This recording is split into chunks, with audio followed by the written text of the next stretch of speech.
Mike L. Fuentes, taga Kupang, Antipolo City. 6 years bedridden na po.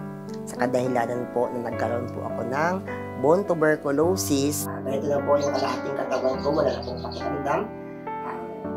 Pati po yung pagdumi ko at pag-ihi, nakakateter na po ako, naka-underpads lang po, kaya hindi ko po alam kung may possibility pa na makalakad o bumalik.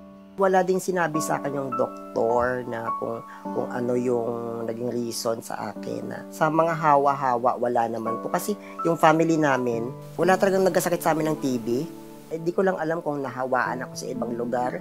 Yung naging trabaho ko bago po ako nagkasakit ay isa po akong laboratory technician. Ayun po naging trabaho ko dati kasi ayun po yung tinapos ko po talaga.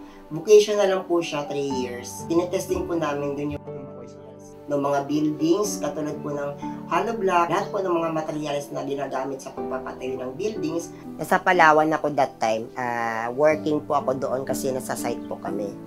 Naramdaman ko na siya na yung tagili yung side, yung right side ko. Sabi ko parang ang konting takbo, konting lakad, sumasakit siya. Umuwi ako sa bahay dito. Sabi ko sa ate ko, sabi ko bakit ganito yung kalagayan ko. Sabi ko bakit hindi ako nakakapaglakad ng maayos.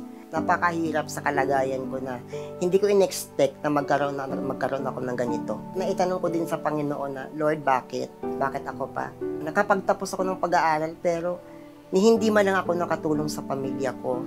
Sabi ko, pag nakapagtapos ako, matulungan ko yung pamilya ko, maiahon ko sila sa hirap, pero mas lalo po kaming naging mahirap dahil po nagkaroon po ako ng sakit nito na hindi ko naman talaga ginusto, pero sabi ko kung ito na talaga yung magiging buhay ko, wala na po akong magagawa. Tatanggapin ko na lang po.